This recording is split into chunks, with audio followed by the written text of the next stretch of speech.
Hi, I'm Carla Robertson, and this is your Quick Shot. Today I want to talk about fact versus perception. Very often I talk with my clients about this. We're talking about a situation where they're stuck. There's a decision they need to make, must make, want to make about some aspect of their life or profession. Maybe they're an executive, has a big decision they got to make.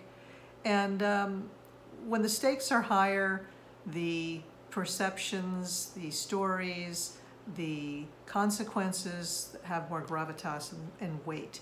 And so we start to make stories up, an internal narrative that helps us move toward a decision.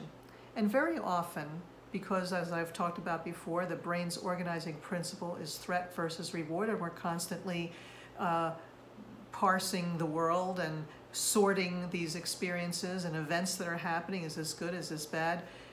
And bad looms larger than good in the human brain. It's more of a threat, even if it's just a perception. So a lot of times we don't do what we must do because we perceive it's going to be bad for us. It's going to turn out bad. So oftentimes I'll be listening to these stories and I hear every reason, a cascade into a negative space about all the bad things that will happen. And if I do this, then that'll happen, and then this will mean that, and then this will happen, and so forth. So I listen and I ask a simple question. Is it true? Is it true that those things are going to happen? Do you know it for a fact? Or is that your perception? So I ask any one of those questions, and they start thinking about it, and they said, well, it's my perception. Or they may know one or two things to be true. Now, a lot of times we're afraid to do things because, so-and-so tried it and it didn't turn out well for them. Why would you base your life or any decision you have to make on how things turned out for someone else? Why would you do that based on their results? You don't know how they went about it. You don't know if they did it the right way. How do you know you can't get a different result? So be careful. You can be informed and listen to how it went for them, and then you need to really look at, well, would it really turn out the same way for me? Maybe I'll go about it a different way. So it's important to disrupt those stories, or at least reflect, pause and look at them as an observer and say, is this true? What do I know to be a fact? Do I know this to be a fact, or is this just my perception? Now, sometimes our perceived fears, there are little voices that say, hey, pay attention to this, and that's good.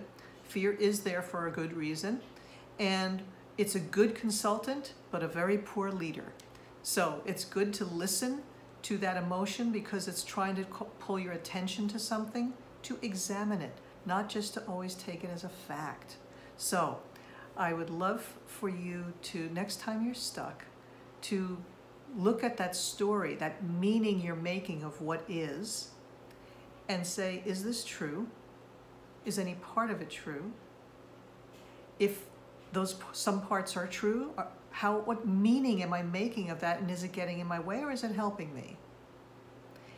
And also examine, after you get through all the bad things that could happen, I want you to examine, well, what are the good things that could happen if I take this step?